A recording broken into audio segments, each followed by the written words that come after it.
Philosophers, public speakers, and preachers have all emphasized the importance of knowing what you're talking about. The Greek philosopher Aristotle may have been the first to emphasize the importance of a threefold structure in public speaking. His advice has been popularized by the formula, tell him what you're going to say it, tell him what you've said. But before we can follow this three-step formula, we need to know what it is we're trying to say. And if we intend to tell the audience what it is in advance, we need to be able to say it in a concise manner. We need to say it as simply and as dynamically as possible. The most basic form for this is what is called a proposition or a sermonic idea. It's also sometimes called the big idea. The proposition is a single sentence which synthesizes your core message into a concise statement. It functions like the thesis statement in a paper. It expresses the theme of your message. The proposition is similar to the exegetical idea, the one-sentence summary that you formulate after your grammatical, historical, literary analysis of the passage in its context. The difference between these two statements is that the exegetical idea summarizes what the biblical writer was saying to his original audience, and the sermon proposition summarizes what you plan to say to your audience. The major difference between the sermon proposition and the exegetical idea is that the proposition is crafted for your listener. It summarizes the sermon for your listeners and is framed with them in view. The proposition or sermonic idea is more concise and memorable than the exegetical idea. The sermonic idea is as narrowly focused on the contemporary audience as the exegetical idea was on the biblical audience. The more we move toward the contemporary audience, the greater the possibility that we will drift away from the truth of the text.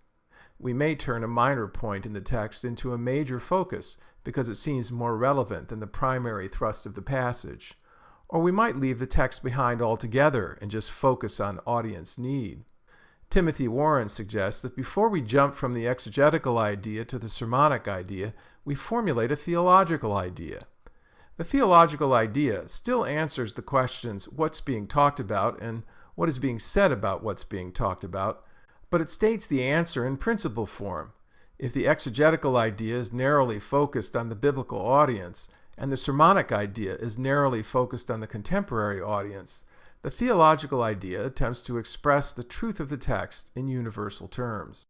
Just as you formulated an outline when you studied the passage, it's a good idea to formulate a theological outline. It takes the specific statements of the passage outline and reframes them as theological and applicational principles.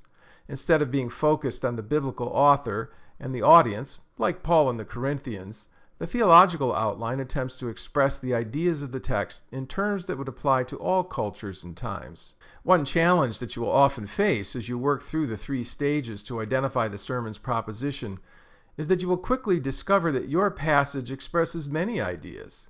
Which of them should you focus on for the sermon? As you trace the author's reasoning in your passage, does one idea or theme seem to be more prominent than others? In the same way, when you compare your passage to the larger context of the book, how does it fit with the other themes in it? Do any of the ideas seem to be primary?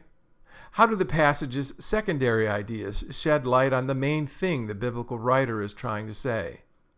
You should also remember that your goal is not to say everything that could be said about a particular passage.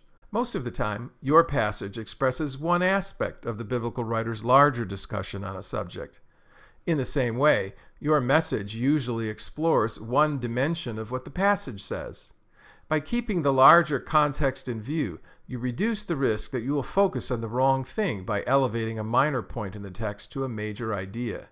Keeping your eye on the context also keeps you from using the text as a springboard to discuss topics that have nothing to do with the text. Your message grows out of the sermonic idea. It contains the DNA that shapes the whole sermon. In the next segment, we will examine the steps that you need to take to formulate the sermonic idea.